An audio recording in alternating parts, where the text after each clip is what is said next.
Rail बाइख्लाई फेकजाने मानेते कासा थाइरो गतलांगमानि ककशिल चामुंगो खरकसा शिखलानो रमखा आगरतला रेल पुलिस फासालि सानजा जरावो बरकनो आगरतला रेल स्टेशननि रमखा बरकनि थानिवो 8,30,000 रां मानखा रमजाय रकनि मुं अंखा मोहम्मद मेहदी होसेन नसमुलते साहेना अख्तर कक्तमानि बिसिंतै मोहम्मद मेहदी होसेन नसमुलनि नक सुनामुरा थानाबाई खबजाक कुलुबारि आमचायते साहेना अख्तरनि नक बिशालगढ़ थानाबाई खबजाक चरिराम आरालिया आमचायो चासालो ककथुमथुमानि बसकांगो आगरतला जिआरबि थानानि ओसि तापसदा सावि खनारका चासालो रांनि लगिओ रमजांनाय खरकनि रगनो आदालत तिसाजागनाय हनि साका ओसि बरक पुलिस रिमान्ड तुबुई सोमुंख्लाइके तैबो पाति मुंबाई कतालजाक যতর কগ্ন সাইমানাই হিনি সাকা ওসি। হ্যাঁ, আমরা গতকালকে আমাদের আগরতলা রেল স্টেশন থেকে দুজনকে গ্রেপ্তার করা হয়েছে।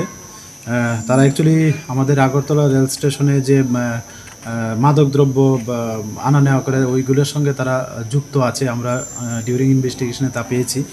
তো একজনের নাম হলো মোহাম্মদ মেহেদি হাসান নাজমুল, ওনার বাড়ি কুলুবাড়ি সোনামুড়া থানার অন্তর্গত। আরেকজন আছেন শাহানা আক্তার, উনি নরসরিলাম আরালিয়া বিশালগড় থানার অন্তর্গত। তো এমনিতে তাদের কাছ থেকে আমরা ইন্ডিয়ান ক্যাশ কারেন্সি পেয়েছি। তো মেহেদি হাসান নাজমুল ওনার কাছ থেকে পেয়েছি 6,30,000 টাকা, আর শাহানা আক্তার ওনার কাছ থেকে পেয়েছি 2 লক্ষ টাকা। তো এগুলি যথারীতি ওই কেস কানেকশনে সিজ করা হয়েছে এবং আজকে তাদের মহামান্য আদালতে প্রেরণ করা হচ্ছে উইথ পুলিশ রিমান্ড। এবং যারাই এইসব মাদকদ্রব্য কেনাবেচা বা ওইসব মামলার সঙ্গে যুক্ত আছে, আমরা অবশ্যই তাদের আইনের আওতায় এনে তাদেরকে গ্রেপ্তার করব। তাদের বিরুদ্ধে আগে কোনো অভিযোগ ছিল কি?